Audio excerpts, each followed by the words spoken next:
Donc, pour la masterclass, connecte-toi à ta vraie nature. On le sait que des fois, on l'est. Pour moi, la vraie nature, c'est d'être connecté à l'énergie de son âme. Hein? Et quand on est déconnecté, on est plus dans l'énergie de l'ego qui est là. L'ego, c'est quoi? C'est notre système de défense qui est relié à l'énergie de l'âme. C'est comme, c'est pour ça qu'on dit les blessures de l'âme. Si notre âme, elle a peur, bien, elle va sortir son système de défense parce que ce qu'elle veut, c'est nous protéger. Nous dire, hey, je vais te protéger, Nathalie, parce qu'il y a peut-être quelque chose que tu vois qui est relié à nos 5 sens, peut-être quelque chose que tu entends, peut-être quelque chose que tu ressens ou tu sens, ou que tu goûtes, ça a un goût particulier qui fait en sorte que wow, ça devient menaçant, ça devient un danger, ça devient une peur pour toi à ce moment-là. Et c'est là que notre système de défense se déploie et à ce moment-là, notre taux vibratoire va nécessairement baisser. C'est pour ça qu'on dit l'énergie de l'ego, c'est une énergie qui est beaucoup plus lourde. Pourquoi? Parce que notre corps est contracté. Et quand il est contracté naturellement, on le sent dans nos muscles, ça devient beaucoup plus lourd. Pourquoi? Parce qu'il y a des peurs qui sont là. Il y a peut-être une peur, il y en a peut-être plusieurs. Donc, ce système de défense se met en place et vient créer, pour ceux qui ont lu mon livre, la barre de résistance ici. Vous allez pouvoir revoir des coachings. J'ai fait plusieurs coachings. Encore aujourd'hui, j'en ai fait 2 sur l'heure du midi dans les coachings express qui durent environ 14 minutes, maximum 20 minutes. J'en ai même à 12 minutes. Et je donne des enseignements en plus à travers des coachings express et vous voyez cette barre de résistance qui est là. Mais pour moi, dans cette nature profonde, vous m'entendez souvent parler de l'énergie de l'âme, puis pour moi, l'approche bonhomme, c'est de réaligner notre chemin d'âme à l'intérieur de nous, de ramener cette cohérence. J'ai passé ma vie à créer cette cohérence à l'intérieur de moi depuis que j'ai fait ma dépression à l'âge de 15 ans. C'est comme ça, je pense que c'est le plus grand mot à l'intérieur de mon corps, c'est la cohérence qui est là, qui m'habite. Et pour moi, la nature profonde, fait partie du qui-être. Qui-être maintenant. Cependant, quand je suis déconnectée de ma nature profonde et je suis plus dans l'énergie de l'ego, et dans l'énergie de l'ego, on a des synonymes. Quand on est plus dans son ombre, il y en a qui vont dire le moi, le petit moi. On parle de personnalité, on va parler de personnage. Tout ça, c'est des synonymes de l'ego. Donc, comment se bâtit justement notre personnalité? Qui pour moi, et là je vais vous amener aussi un thème aujourd'hui, qui pour moi signifie le « qui suis-je ». Donc, pour moi, d'aller à sa nature profonde, c'est d'aller vers qui être. Parce qu'on a beaucoup, notre personnalité est beaucoup dans le « qui suis-je ». Et qui suis-je? Bien, c'est une grande histoire de notre vie qu'on s'est créée à travers les autres, comment les autres nous ont perçus, comment les autres nous voient, comment les autres nous ressentent aussi, même quand on parle. Donc, les gens, ce qu'on dit, ils se font une idée de qui nous sommes, de qui on est. Et naturellement, bien, quand on est tout jeune, bien, on achète cette idée de l'autre. Parce qu'on n'a pas encore appris à se reconnaître. On ne sait pas on est qui. Donc, naturellement, on a nos parents, on a nos grands-parents, des oncles, des tantes, même des amis, et naturellement, on les aime, ces personnes-là.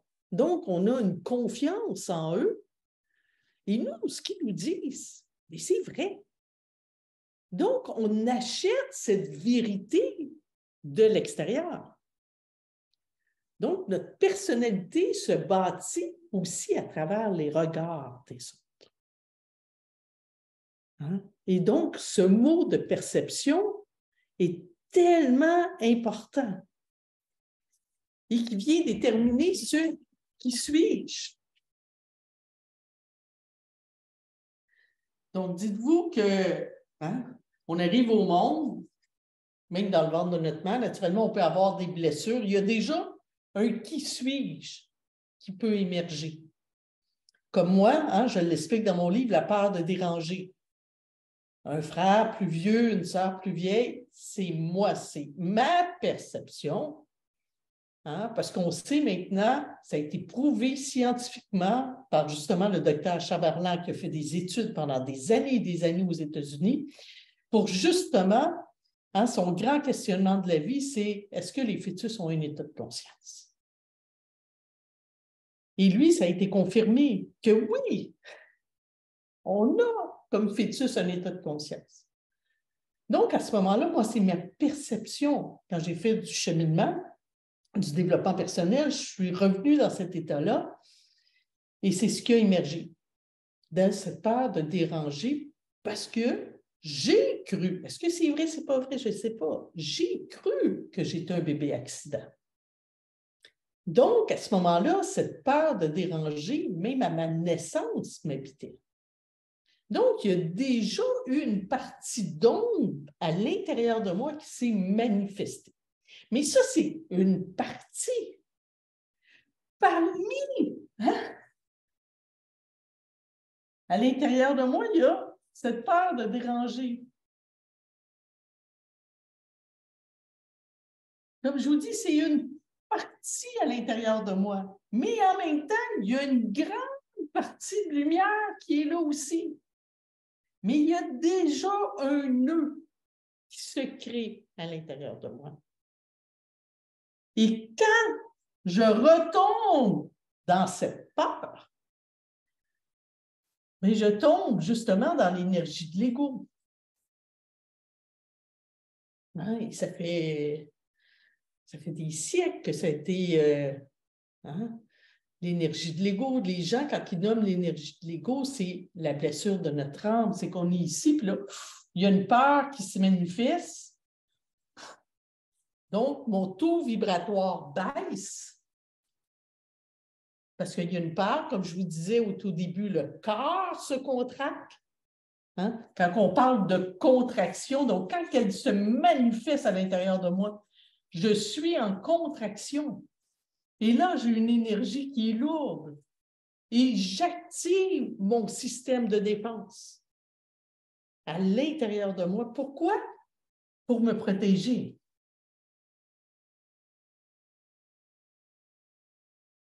Donc, l'énergie de l'ego, c'est une parcelle de mon âme qui a peur.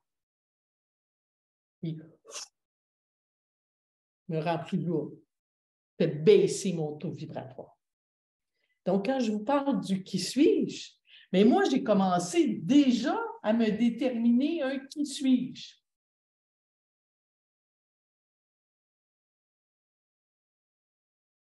Déjà dans ma tendre enfance, et le qui suis-je est venu teinter mes comportements, est venu teinter des stratégies qui sont basées sur des stratégies de défense, des stratégies d'ego, une attitude à grand groupe de se sentir mal, de manquer de souffle, de juste avoir hâte de sortir de l'endroit parce que moi, je suis bien en petit groupe, 2, 3, sinon j'ai peur de déranger. Et ça vient déterminer mon qui suis-je. Donc, je peux même commencer à croire. Je commence même. Hein, il y a les autres qui bâtissent mon histoire, qui sont près de moi, mais il y a aussi moi qui est capable de la bâtir, mon histoire, de mon qui suis-je. Je suis capable à ce moment-là de commencer à croire que moi, j'aime bien les petits groupes. Je ne suis pas une fille de grosse gang. Ce qui fait que je n'ai jamais été dans des grosses gangs quand j'étais jeune. Moi, j'aimais ça des petits groupes, 2, 3, comme je vous disais tantôt. Hein? Parce que c'est ce que j'ai commencé à croire, c'est ce que j'ai commencé à penser de moi. Et après, même les autres ce qu'ils ont perçu à travers mes comportements, et quand j'étais rendue soit adolescente, jeune adulte, que j'étais une personne froide. Là, j'ai commencé à acheter que j'étais une personne froide. Parce qu'ils me disaient, mais tu ne t'approches pas des gens, tu ne vas pas les voir. Et en même temps, il y a une autre partie de moi qui disait, mais je ne m'approche pas, mais ça ne veut pas dire que je ne suis pas froide. C'est parce que je ne veux pas aller les déranger. Cependant, la perception extérieure versus ce qui se passe à l'intérieur n'est pas toujours connue des gens près de moi, de mon entourage. Et il arrive un moment donné qu'on souffre tellement quand ça s'est activé ici, bien qu'on se ferme. Et là, il y a un ressenti qui se ferme. À ce moment-là, donc, moins de sensibilité à aller toucher les émotions profondes. À ce moment-là, je suis complètement, quand ma barre de résistance est activée parce que je suis dans cette part de déranger, bien, naturellement, le cœur aussi se contracte. Et l'énergie de notre âme part du cœur. Notre lumière, elle part du cœur. Et vient ici, quand je suis connectée à ma vraie nature, c'est dans cette partie-ci. Et c'est aussi dans cette partie, quand je suis connectée, c'est ouvert, que c'est mon qui-être qui est relié à l'énergie de mon âme. Cependant, avec les années, ça, c'en est une de mes blessures, mais j'ai accumulé d'autres blessures dans ma vie. Blessures d'injustice, blessures d'impuissance. Donc, qu'est-ce qui arrive? D'autres nœuds. D'autres nœuds qui se propagent avec l'impuissance au niveau de l'identité et que, la vie m'envoie des expériences. Tout est une expérience dans la vie. Elle va m'envoyer des expériences, des situations. Elle va même me plonger dans des environnements. Je me plonge moi-même, que ce soit des environnements au niveau des amitiés, au niveau du travail. Et qu'est-ce qui arrive? Bien, si moi, je n'ai pas été dénoué ces nœuds-là, je n'ai pas porté un regard sur moi, allez voir, hey, je suis qui, moi? J'aime beaucoup d'être un sage. Est-ce qu'on est assez sage pour aller s'arrêter, se déposer, puis dire, hey, je suis qui vraiment? Hey, ça vient de où, ces nœuds-là? Parce que là, je commence à être tannée d'être déclenchée par des situations, par des expériences de vie, dans des contextes différents, mais que ça déclenche des nœuds à l'intérieur de moi. Il m'emmène dans mon qui suis-je. Parce qu'il y a peut-être des petites blessures comme ça. Oh, mon Dieu, mon Dieu, mon Dieu, qui me donne la peur comme la peur d'être imposteur. Qui m'emmène la peur d'être vu. Qui fait que moi, je ne suis pas capable de passer à l'action. Je ne suis pas capable de me mettre à l'avant. Parce que j'ai peut-être une blessure où le jour où je me suis mis en avant la première fois, on m'a dit « assis-toi ». Puis pourtant, j'avais peut-être 4 ans. Puis je voulais juste faire un petit show de danse. On m'a dit « calme-toi, c'est pas le temps ». Je n'ai pas le droit. On m'a interdit. Et ça a été une fois où je voulais me mettre en avant. Donc, le fait qu'on m'aille interdit, et ça se peut qu'aujourd'hui, là, oh, mon Dieu, là, c'est à mon tour que je ne m'autorise pas, je m'interdis à me mettre en avant. Donc, je vais être plus une suiveuse. Mais il arrive un jour où j'ai besoin peut-être de me mettre en avant dans ma carrière. J'ai peut-être aussi besoin de me mettre en avant comme mère, comme femme, comme aide tout court. Et ça peut être des petites choses. Puis de me mettre en avant, ça peut être aussi de me mettre en priorité. Est-ce que je suis capable de le mettre en priorité?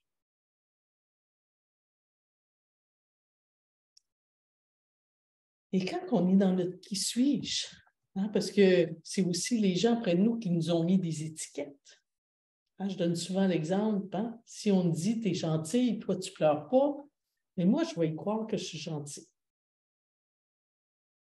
Et même, je vais être gentil pour me faire aimer, pour plaire. Et là, ça part de la blessure. Par contre, on m'interdit de pleurer pour me faire aimer. Donc, je ne pleure pas, je me coupe du ressenti pour être sûr de ne pas pleurer, pour être sûr de ne pas trop être connecté à mes émotions comme de la tristesse. Et je développe, un des grands problèmes de l'être humain, c'est qu'il a développé beaucoup plus son « qui suis-je » que son « qui est ». Le « qui suis-je » a tellement pris d'ampleur. Et dans ce « qui suis-je », mais c'est là que les gens se perdent. Parce qu'à un moment donné, je suis perdue parce que je ne sais plus qui je suis dans ma nature profonde. Pourquoi? Parce que j'ai perdu le lien avec mon qui est.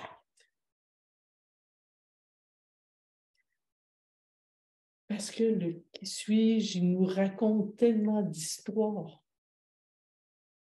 J'ai des croyances qui me supportent, j'ai des croyances qui me limitent. J'ai une histoire incroyable que je me raconte sur moi, je me raconte de mon passé, de mon futur. À chaque jour, malheureusement, les gens nourrissent leur qui suis-je. Et plus que la vie m'envoie des expériences, exemple, hein, la peur d'être imposteur, ça devient un ancrage. Ça devient encore plus serré, ce nœud-là, à l'intérieur de moi. Donc, imaginez-vous si à chaque fois vous vivez l'expérience, vous n'en occupez pas, il se serre, il se serre, il se serre. À un moment donné, il faut dénouer. Et quand il y en a qui commencent à en avoir beaucoup, qui commencent à être collés ensemble, mais c'est là que des fois qu'on commence à avoir de la misère à respirer. Parce que là, c'est trop, parce que le qui est ici. Mais j'ai un qui suis-je. Hein? Je vous donne un exemple. Hein? Je ne sais pas si vous savez de quel endroit vient le mot saboteur. Parce que c'est ça qu'on fait, on se sabote en rentrant trop dans notre personnage, notre personnalité, dans notre ego. Parce qu'il y en a qui savent d'où vient le mot saboteur. Il y a une légende qui existe à propos de ça. C'est que on remonte dans le début des années 1900, où il est arrivé des machines industrielles. Hein? Naturellement, les gens, qu'est-ce qu'ils donnent? J'ai tellement de personnes qui viennent à l'école, qui viennent faire le parcours authenticité, qui est notre base en coaching nouvelle génération, que je vais donner d'ailleurs à la fin janvier. Ils ont perdu le sens. Actuellement, là, il y a plein de monde qui ont perdu le sens de leur vie. Ils sont perdus. Il y a un cancer qui arrive, il y a des gens qui consomment l'alcool et tout ça, puis ils disent « j'ai perdu le sens ». Donc, il y a quelque chose de très, très, je ne veux pas dire généralisé, mais il y a une grande, grande population qui ont perdu le sens de leur vie. Et quand, dans le début qui est arrivé les machines industrielles, souvenez-vous que dans ce temps-là, les gens trouvaient énormément de sens dans leur travail. Et c'est encore comme ça aujourd'hui. Hein, si je n'ai plus de sens dans mon travail, bien, ça fait en sorte que, étant donné que je passe une grande partie de ma vie, bien, il y a une grande partie de ma vie, je suis plus dans le qui suis-je que dans le qui est. Parce que dans le qui est, j'ai le sens de ma vie. Et ces gens-là, imaginez-vous qui travaillent, ça donne des sous, et il y a un sens à ma vie. Les machines industrielles arrivent, et là, certaines personnes, qu'est-ce qu'ils ont cru par rapport à leur futur? Ils ont eu peur. Ils ont eu peur de perdre leur emploi. C'était des grosses familles dans ce temps-là. Dans la peur, ma vision se ferme. Pas juste mon sens, ma vision se ferme. Donc, elle vient tout de suite, ma vision-là. Les machines vont me remplacer. Je ne suis plus bon à rien. Là, je commence à croire que je ne suis plus bon à rien. Je ne serai plus capable d'être le pourvoyeur de ma famille. J'ai perdu le sens. tout ça vient renchérir. C'est une expérience de vie qu'ils ont vécue. Il est arrivé un événement qui a commencé à se propager dans plusieurs pays dans le monde. Et il y a plein de gens qui ont commencé à croire qu'ils pouvaient perdre leur emploi. Savez-vous ce qu'ils faisaient? Il y avait leurs souliers, c'était des sabots. Ils prenaient les sabots, ils les mettaient dans les machines pour les briser, pour saboter les machines. D'où vient le mot saboteur selon la légende?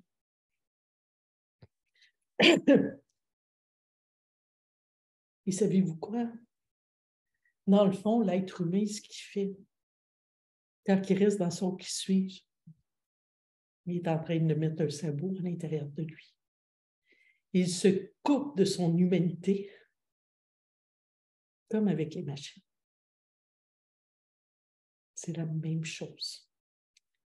Donc, à un moment donné, dans notre vie, combien de sabots qu'on garoche nous-mêmes dans notre machine humaine pour la saboter. Parce que j'ai perdu le sens de ma vie. J'ai perdu le sens de mon humanité. Parce que pour moi, le sens de la vie, c'est aussi le sens de l'humanité. Et ça, c'est beaucoup plus grand. Donc, il y a un exercice que j'aime beaucoup, que je vous invite à faire. Vous pouvez vous le faire en auto-coaching. Pour les coachs de l'école, vous pouvez vraiment le faire en séance de coaching aussi. C'est très, très puissant. Mais il y a une posture. Premièrement, c'est bien de préparer l'espace. Je dis toujours que ça prend un espace de confiance et de sécurité, autant avec soi-même. Si je me fais un auto-coaching de ce que je vais vous expliquer comme exercice, préparez l'espace. Assurez-vous d'être dans un endroit tranquille. Peut-être de vous allumer une chandelle. Peut-être d'avoir un verre d'eau. Peut-être de faire une petite méditation avant. Parce que pour moi, dans cet exercice, c'est important d'être dans son qui-être pour observer son qui suis-je. Il ne faut pas que le qui suis-je observe le qui suis-je. C'est comme si vous demandez à votre ego d'observer votre ego. Ça ne marche pas. Dans le qui-être, c'est au niveau de l'âme. Donc ça, c'est la première chose. Après, c'est de se demander, qui es-tu? Exemple, qui es-tu, Diane? Parfait. Vous pouvez l'écrire. Vous écrivez tout ce que vous croyez, vous pensez sur vous qui est là. Vous allez peut-être écrire une demi-page, peut-être c'est 10 mots, peut-être c'est 5 mots. Et moi, je vous invite à être aussi dans le qui-être très observateur et observatrice. Parce qu'il y a des gens que ça va être très facile de nommer ce qui est beau à l'intérieur d'eux, en plus la partie lumière, très difficile de nommer la partie ombre. Et ça peut être l'inverse. Très facile de nommer la partie ombre, très difficile de nommer la partie lumière. L'important, c'est de tout laisser aller, ombre et lumière. Vous laissez tout aller. Mais en même temps, vous êtes dans votre qui-être. Dans le qui-être, on est dans le tout. C'est ce qui nous permet de ne pas ressentir le vide. Parce que si vous faites le qui suis-je, qui observe le qui suis-je, je peux vous dire que vous allez vous sentir vide à un moment donné. Vous allez dire, bien là, un coup, j'ai tout nommé ça, je suis qui? Et on ne veut pas aller dans cet espace-là. Donc, qui es-tu? Si vous le faites en exercice, les coachs 2 par 2, vous allez demander à votre client, qui es-tu? Exemple, qui es-tu, Sylvain? Vous devez rester et toujours dans un espace qui est neutre. Donc, aucune remarque par rapport à ce que la personne dit. Aucun signe de tête pour encaisser ce que la personne dit. Vous ne faites qu'accueillir. Dans l'écoute, c'est tout. On ne reprend même pas ses mots. La personne a fini, on lui laisse l'espace, on laisse des moments de silence. On recommence avec la question. Qui es-tu, Véronique? Qui es-tu, Sylvain? Parce que plus qu'on va poser la question, plus que ça va descendre en profondeur. Et là, ça va nommer, ça va nommer, ça va nommer, ça va nommer. Ça peut prendre une demi-heure, ça peut prendre 45 minutes, ça peut prendre 20 minutes. On laisse aller, sans jugement, sans rien, on fait juste accueillir dans un amour inconditionnel. On ne reprend jamais les mots. Qui es-tu? Avec le prénom. Par la suite, c'est important d'aller dans qui aide pour toi aujourd'hui, Sylvain? Qui aide aujourd'hui, Sylvain? Ça va émerger. On continue. Qui aide aujourd'hui, Sylvain? Ça l'émerge. Qui aide aujourd'hui, Sylvain? Ça l'émerge. Et à chaque fois qu'on pose le qui aide, ça nous connecte à cette nature profonde.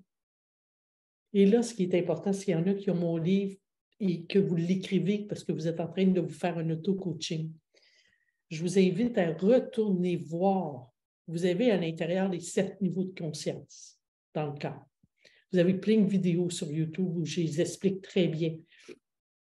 Vous avez les mots au niveau des valeurs, au niveau de l'identité, au niveau du sens. Allez voir si les mots que vous avez écrits, allez les highlighter pour dire, OK, et allez les placer à l'intérieur de votre bonheur. Parce que tout ce qui est en bas, c'est ce qui nous permet de se connecter à sa vraie nature. Donc, vous avez vos valeurs qui sont ici au plexus solaire. Vous avez au niveau du ventre votre identité profonde, la nature profonde. Dans le bas-ventre, vous avez le sens. Donc, vous allez retrouver ces mots-là. Normalement, notre vie se résume à 10-15 mots. Ce que j'appelle, c'est des mots racines. Après, avec ces mots racines, qui viennent, parce que là, vous le faites, le qui aide dans l'espace du cœur, ces mots-là vont venir vous permettre de vous enraciner, de vous incarner, pour après aller ajuster. Qu'est-ce que... c'est quoi mes croyances qui vont me supporter maintenant? Ça permet de mettre justement votre ego dans la lumière. Ça va être quoi les croyances qui vont me supporter? Ça va être quoi mes stratégies, mais qui vont partir du qui aide, donc des stratégies d'âme, des capacités qui sont des forces, des qualités, mais à partir de votre lumière. Donc, qui vont vibrer à un haut taux vibratoire, avec des nouveaux comportements dans vos actions, qui seront différentes dans votre attitude. Et maintenant, dans quel environnement vous voulez vibrer ça? Donc, c'est vraiment de descendre à l'intérieur de vous pour remonter par la suite, pour apporter cette contribution. Donc, c'est ce qu'on appelle de partir de l'individualité, de descendre à l'intérieur de soi pour après apporter une universalité. Où là, on se baigne vraiment dans tout l'univers, tout ce qui est universel, jusqu'à là. Est-ce que ça fait du sens pour vous? Juste l'écrire, dans le discuter, pour être sûr que tout le monde est à la bonne place? Parfait. Je vois des oui, écrivez. S'il y a d'autres choses, c'est bon. Edith, je vois ta main levée. Est-ce que je peux parler avec le micro? Bien sûr. Bonsoir Nathalie, bonsoir tout le monde. Merci beaucoup de ton généreux partage. Nathalie, je te dis-tu parce que j'ai suivi une des formations déjà. Là, je voulais juste comprendre dans le fond, comme la première étape, c'est demander à mon qui suis-je d'observer mon qui être ou non. demander à la personne. Au début, toi, oui. Si tu fais un auto-coaching que tu me parles? Oui, c'est ça. L'auto-coaching, il faut vraiment que tu parles de ton qui aide, donc dans l'énergie de l'âme. OK. Donc, je t'invite à faire peut-être une méditation avant, des respirations profondes, parce que c'est là que ça va te permettre d'être en mode d'observation, de non-jugement. OK. Et à partir de là, tu vas te poser la question. Qui es-tu, Edith? OK. Et là, tu vas écrire tout ce que tu es. Et même quand tu penses que tu as tout écrit, tu vas juste te reposer la question. Puis tu vas la reposer plusieurs fois. Là. Ça peut aller jusqu'à 20 fois. Qui es-tu, Edith?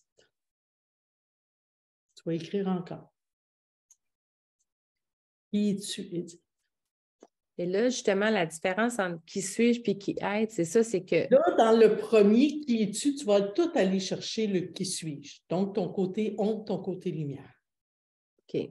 Mais par exemple, parce que quand on dit qui suis-je, on va dire, ben je suis, admettons, je ne sais pas, si j'étais médecin, là, je suis médecin, mais là, c'est pas ça.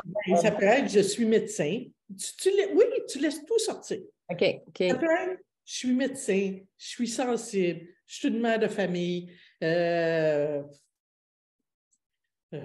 suis tout ce qui est là, je suis gentille, je suis généreuse, je suis souvent en retard. Je suis souvent en retard. Et plus ça va aller, plus ça va descendre. OK. Fait que là, on fait ça. Ouais. Et là, après, quand tu sens que tout ça est vidé, là, tu vas te poser la question, qui être aujourd'hui? Qui être, et non pas qui aide, là. Qui non, être. Qui être. Parfait. OK. C'était ça tantôt que je n'avais pas bien compris. OK. Être moi-même, mais je sais. Oui, parfait. Qui être aujourd'hui, être moi-même. Oui, OK. Être joyeuse, être bien dans ce que je fais, m'amuser, c'est des choses comme ça. Oui, mais là, après, tu pourras aller plus spécifiquement. OK. Qui est moi-même aujourd'hui?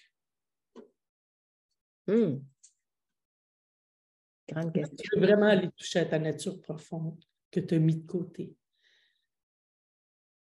Qui est aujourd'hui? C'est ça. Qui est aujourd'hui pour m'amuser? Puis là, tu pourrais aller décortiquer plus spécifiquement après m'amuser, mais qui va nous permettre d'être, c'est quoi? Je dois m'amuser comment qui va nous permettre d'être aujourd'hui? Puis tu sais, d'être aujourd'hui, c'est qu'est-ce qui va nous faire vibrer? Qu'est-ce qui va m'amener en expansion? Que je vais me sentir tellement vivante, que je vais sentir que je vais exister, qui est ma nature profonde, qui s'est étouffée dans tous les qui suis-je et les histoires que je me suis créées et que j'ai achetées des autres. Donc, c'est pour ça, ce qu'on fait, c'est qu'on enlève tout ça pour permettre à l'être, à l'âme d'émerger. Mais là, moi, j'ai une question de reforme, Nathalie. Oui, bien sûr. OK. Moi, je suis une personne que en tout cas, jusqu'à il y a quelques années, tu sais, j'ai toujours été beaucoup, tu sais, entourée de gens, expansive, bon, dans l'action, dans plein d'énergie pétillante, tu sais, c'est ce qu'on, c'est bon. Puis, je suis comme plus à un stade de ma vie où je suis plus dans mon intériorité, là, je suis bien maintenant dans le calme, alors qu'avant, tu sais, puis tu sais, dans le silence, puis dans... Fait que moi, là, vibrer, là, comme j'ai déjà vibré, là, c'est plus moi, en tout cas. Mais c'est intéressant ce que tu dis. Je vais te parler de quelque chose. Oui, OK. Là, je ne vais pas prendre toute la place, mais c'est peut-être... parfait. Moi, j'ai besoin de concret. Ça, c'est aussi dans moi. J'ai besoin de concret. C'est beau, les grandes questions, mais concrètement, là, ça m'aide, les explications. Mais c'est intéressant ce que tu dis, parce qu'on développe des blessures, on développe un personnage, peut-être pour faire rire, pour être drôle, pour avoir un sentiment de se sentir vivante. Mais est-ce que je suis vraiment vivante? Hein? Il y a ça la question. Ce qu'elle a dit, Edith, qui est super intéressant, qui fait partie aussi, hein, quand on est plus dans notre qui suis-je, qui est l'énergie de l'ego, qu'est-ce qu'elle disait? J'étais beaucoup avec les autres, moi. Es-tu toujours là, Edith? Je te vois moins. Oui, excuse-moi, j'avais baissé la main parce que je pensais là, que... Tu sais, écoute, mais je peux la laisser lever, là. Ah non, là, c'est parfait, je te vois, c'est juste que ça me fait un visuel. OK. Donc, tu disais, ben, j'étais beaucoup avec les autres. Et ben, j'étais une fille qui était pétillante. Quoi d'autre que tu m'as dit? Mon Dieu, qu'est-ce que je t'ai dit? Ben, c'est ça que, tu sais, que je vibrais. Regardez ses C'est ça. mains. Ils n'ont pas Oui, descendu oui, en oui, bas. j'étais beaucoup c'est ça. Puis j'étais dans le monde, j'étais dans le PR, j'organisais, c'était même, j'ai eu une entreprise dans l'organisation d'événements, bon, etc. Donc, tu vibrais, tu étais pétillante, tu étais dans le PR, tu étais dans le monde, donc tu étais beaucoup axé sur les autres. J'étais souvent essoufflée puis pressée. C'est ça. Donc, il y avait du stress. Oui. Stressé. Donc, malgré que j'étais pressée, puis j'étais stressée, ben, il fallait que je sois pétillante, parce que j'étais quand même dans le PR. Oui, puis j'aimais ça, tu sais, je veux dire, jusqu'à un certain moment dans ma vie, pour moi, je m'amusais vraiment, même si je travaillais, tu sais, c'était mon travail aussi. Puis, tu sais, c'était jour, soir, fin de semaine, tu sais, même le 25 décembre, parce que je m'occupais des touristes, qu'eux autres étaient en vacances ici. Fait que pour eux autres, Noël, je veux dire, ils ne fêtaient pas ça nécessairement en party de famille, ils étaient dans un hôtel, un condo et tout ça. Fait que, puis pour moi, c'était pas, je ne considérais pas que c'était du travail, tu sais, à ce moment-là, jusqu'à un moment donné où là, moi, même mon corps, tu sais, quand on dit ton corps te parle, c'était comme trop. Okay. Quand regardait ses mains, puis à un moment donné, c'était comme trop. Donc, elle a pu faire ça jusqu'à quelques années, si on veut. Sauf qu'elle était plus sur le pilote automatique qu'on appelle sur l'ego. Donc, c'était propulsé, mais à un moment donné, tu vas chercher ton énergie, tu vas te chercher ton énergie, mais à un moment donné, la batterie est à terre. Mais probablement que tu es une personne très forte, Edith, donc probablement tu te rechargeais rapidement. Donc, toi, tu étais capable, donne-moi 2-3 heures, un avant-midi, une journée au spa, un massage, puis bouf, je te recrinqué, puis je peux repartir. Puis elle parle beaucoup de l'amusant. C'est drôle parce qu'il y a justement, dans les structures de caractère, ce qu'on appelle, c'est la blessure de l'amusant. Quand il est dans l'ombre, mais il y a tout le côté lumière qui est là. Parce que là, je suis en train de m'amuser et tout, mais c'est dans la... Même si tu avais du plaisir, c'était pas comme travailler, c'est qu'à un moment donné, ça devient lourd. Oui, bien, il y avait tout le back-office de tout ça. Là, je veux dire, il fallait qu'on les prépare. Fait que j'avais un côté très sérieux, faire ma propre comptabilité, structurer l'entreprise, aller engager des employés, aller chercher du financement, tout ce côté-là là, de mon côté comptable défroqué que je suis. Là. Qui, peut-être que oui, peut-être que non, puis c'est peut-être pas ton histoire, Edith, mais qui fait qu'à un moment donné, ben j'ai pas le choix quand je suis devant le monde. À un moment donné, il faut que je me mette un sourire pareil, puis il faut que j'aille du fun pareil, malgré que j'ai passé ma semaine à trouver du financement, à passer ta. J'ai pas le choix. On s'entend? Oui, c'est Donc, oui, il nous payait pour, je veux dire, il engageait mon entreprise pour. Le slogan, c'était faites-vous organiser, positivement. Là. c'est ça. Donc, tu as été beaucoup dans ton qui suis-je. OK. Et tu t'es associé à ce qui suis-je. Jusqu'au jour où je te dis, mais là, je t'ai épuisé, moi, dans le qui suis-je. Là. Parce que là, je vibre peut-être. C'est une énergie qui est trop, qui ne fait plus autant de bien de pétiller comme ça. Là.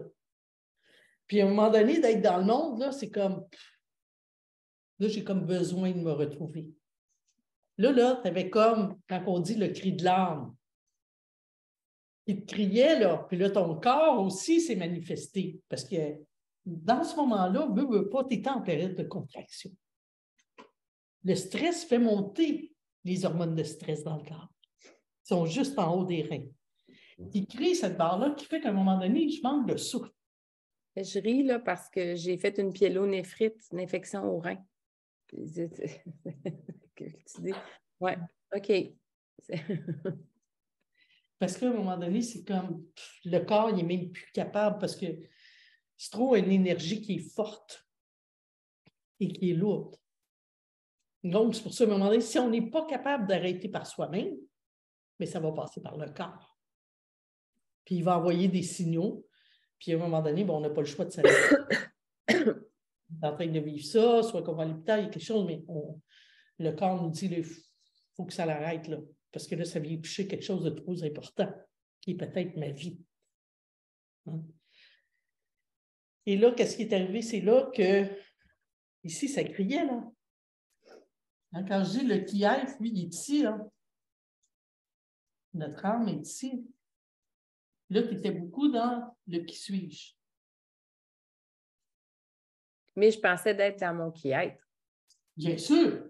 Mm. Mais, ce que je veux te dire, Edith, et ça, là, par mon expérience, on n'est jamais 100% dans le qui suis-je. C'est parce que des fois, tu as été capable d'aller recharger ta batterie dans le qui être. Par peut-être des moments de ressourcement avec toi ou d'autres moments que tu te sentais que tu étais capable d'être dans le moment présent et tout, puis là, après ça, tu repartais. Nous ne sommes jamais 100% là-dedans, même dans une journée. Cependant, est-ce que je passe 10 minutes ici, puis 23h50 là? C'est là qu'à un moment donné, il n'y a plus d'équilibre. Hein? Donc, ici, ce qui est arrivé, tu as eu le cri de l'âme. Et là, ton corps s'est arrêté. Là, c'est là que tu t'es remis à, au lieu de porter ton regard à l'extérieur, avec le PR, avec les autres, tu as porté ton regard à l'intérieur. Moi, puis j'avais déjà commencé par des activités personnelles, mettons du yoga, de la méditation, tu sais, tranquille. Okay. Donc là, déjà, tu te connectais. Donc, probablement aussi, souvent, ce que je vois, ce que j'entends, c'est que, justement, des personnes comme toi qui commencent justement à dire, non, ben là, j'avais quand même commencé, j'ai fait du yoga et tout ça. Donc, tu commençais à être un petit peu plus là. Mais c'est sûr qu'elle, elle veut sortir encore plus l'âme, là. Le qui est veut vivre, là, parce que là, tu es en train de dire, je te fais un peu d'espace, là. Il ne veut plus rester pris dans la boîte, là, avec la boîte fermée. Il veut vivre, il veut sortir, parce que notre âme est venue sur la terre pour exister pleinement. Et est venue pour s'incarner. Ici, on l'empêche de s'incarner. Donc là, tu lui as permis, à travers ton yoga, à travers des méditations, en prenant des moments pour toi. Dans le fond, ce qu'elle dit, c'est que moi, j'en veux encore plus, dites-là. Donc, c'est quand on est dans l'énergie de l'ego, on est axé sur l'autre. Quand on revient dans le qui-être, dans l'énergie de l'âme, on revient à soi pour après aller vers les autres. Et c'est tout le temps de l'intérieur vers l'extérieur. Quand je parle de bascule, c'est ça. C'est que la majorité des gens, c'est qu'ils sont nourris par l'extérieur. L'extérieur va déterminer mon intérieur. Toi, c'était l'extérieur qui déterminait. Si tu étais stressé, si tu étais pressé, si tu vibrais, si tu devais être pétillante, si tu devais, parce qu'il y avait des événements, il y avait ça, c'était tout le contexte, tout l'environnement qui déterminait comment tu devais être. Ça fait du sens pour toi, Edith? Énormément.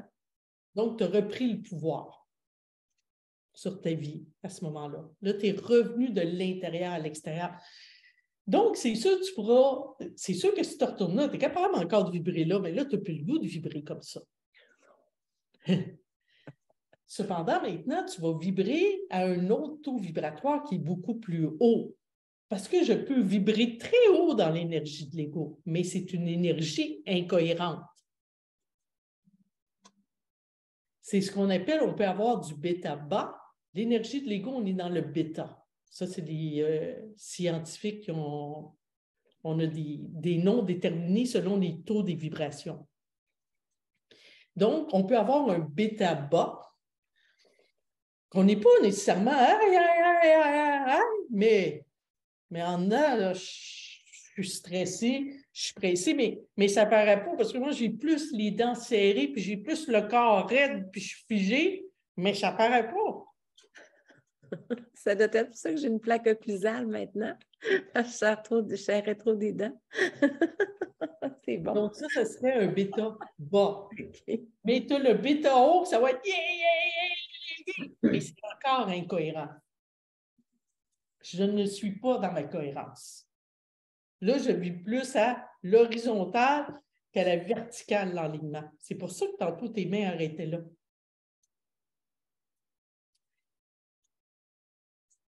Tandis qu'ici, on est plus dans le mode alpha. Donc, ton taux vibratoire est beaucoup plus haut, mais il est aussi beaucoup plus doux. Donc, quand je suis là-dedans, je suis en expansion. Mon corps, il est souple. Il n'est pas contracté. Quand je suis dans cet espace-là,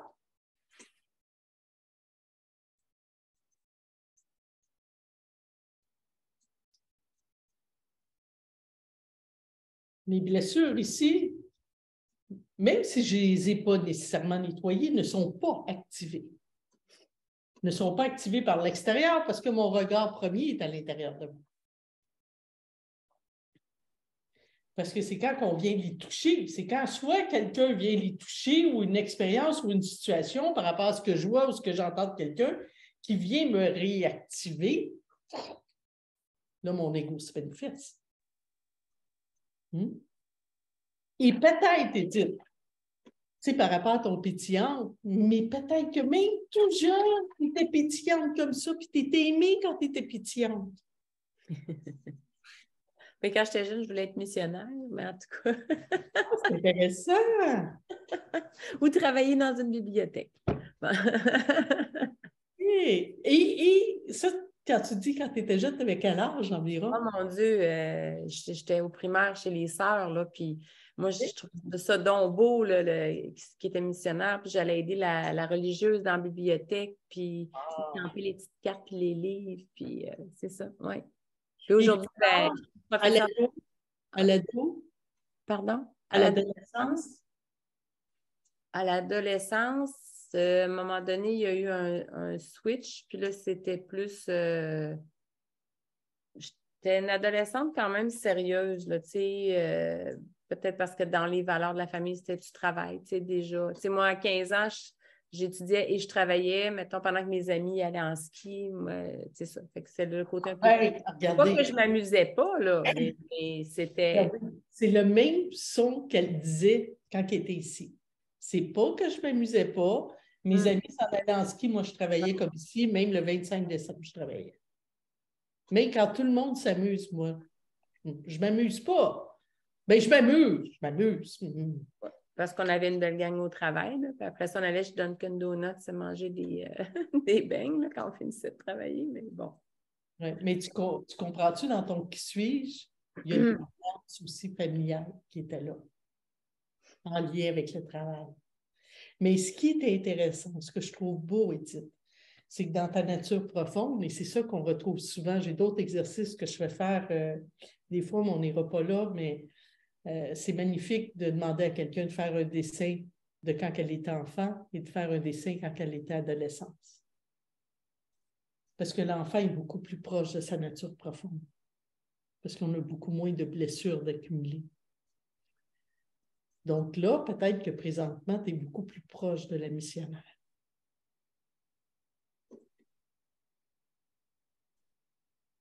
Ben, c'est sûr que par ce que je fais bénévolement ou du temps que je donne comme professeur de méditation, ben, je sauve pas les gens, là, mais je veux dire, je contribue au bien-être, au mieux-être des gens de cette façon-là, oui. Oui. Oui, puis tu sais, on s'entend que la méditation fait aussi partie de la missionnaire. Oui, parce que c'est ça. En ayant travaillé aux Augustines, effectivement, pour elle, c'était la prière. Aujourd'hui, quand dans un monde laïque, on parle de méditation, mais c'est... Oui. Puis, tu sais ce que j'aime, Edith? C'est beau ce que tu dis parce que c'est exactement ça. C'est que là, tu l'as teinté avec toi, avec ce qui est là aujourd'hui. Mais tu sais, combien de fois j'ai entendu que les prières, c'était une méditation? Hein? Et pour moi, c'est tellement important aujourd'hui. C'est ce que j'aime. Hein, quand je vous fais bonne âme, et c'est ce que j'aime parce qu'on est tout le monde sur la terre des êtres humains. Et pour moi, quand on apprend à se connaître, à travailler sur soi, peu importe la culture, peu importe dans quelle religion qu'on est, où on ne l'est pas, où on est athée, on perçoit notre vie à travers les 5 sens. On a nos 7 niveaux de conscience dans le corps.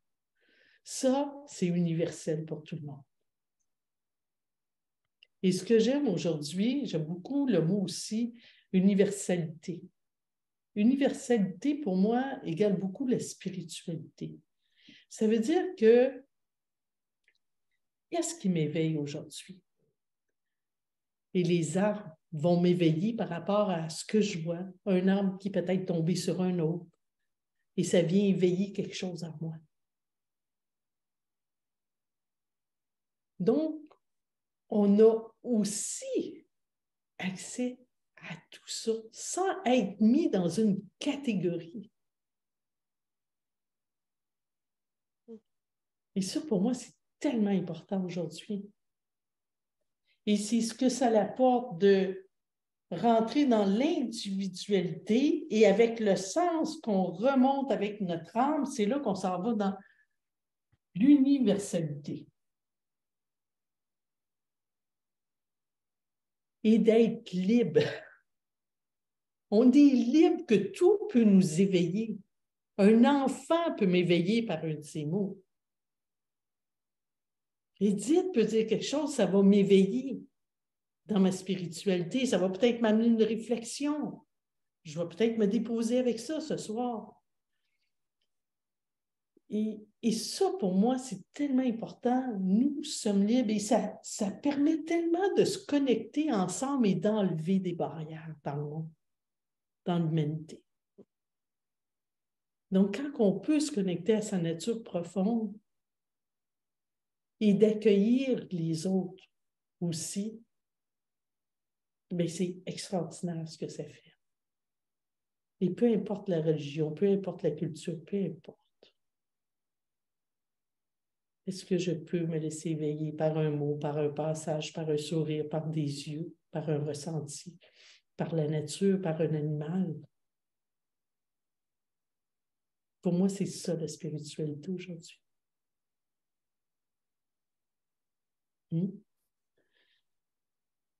Donc, je vous invite à faire l'exercice. Vraiment, faites-le. Écrivez-moi, nathalie@icpnl.com et partagez-moi ce que ça vous a permis pour rentrer. Si vous avez le goût, je l'ai dit tantôt, faites-le aussi. Faites-vous un dessin de quand vous étiez enfant. Faites-vous un dessin quand vous étiez adolescent. Souvent, le dessin de l'adolescence va tellement représenter votre qui suis-je et votre dessin d'enfant, votre qui êtes.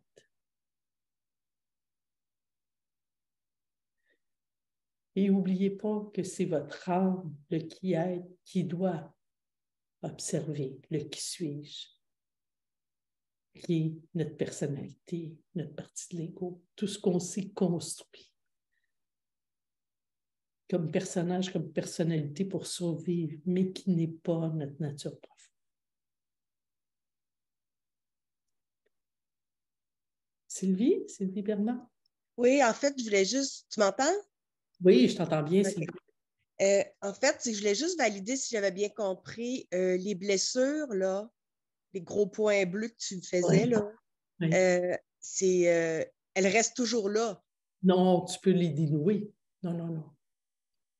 Si tu viens à la formation de base, puis après, il y a le module suivant, cohérence et transformation, non. On les libère. OK, parce que j'avais l'impression d'avoir entendu quand on allait dans notre qui-être.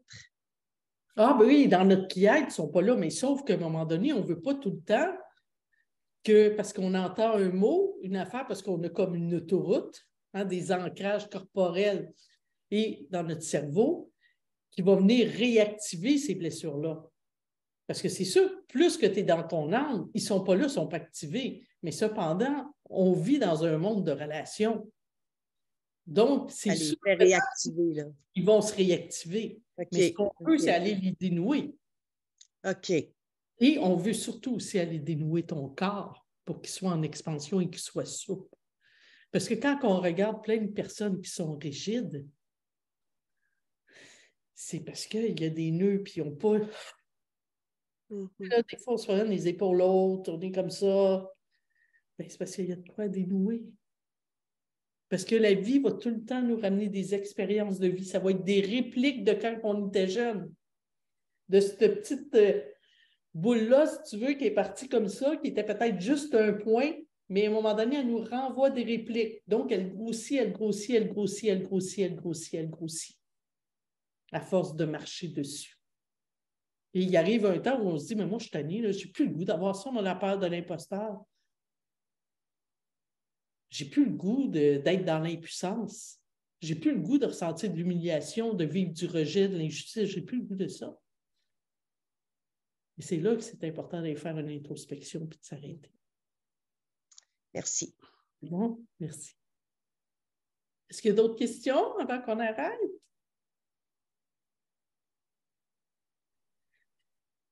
Partagez-moi dans le conversé avec quoi vous repartez. Oui, Edith?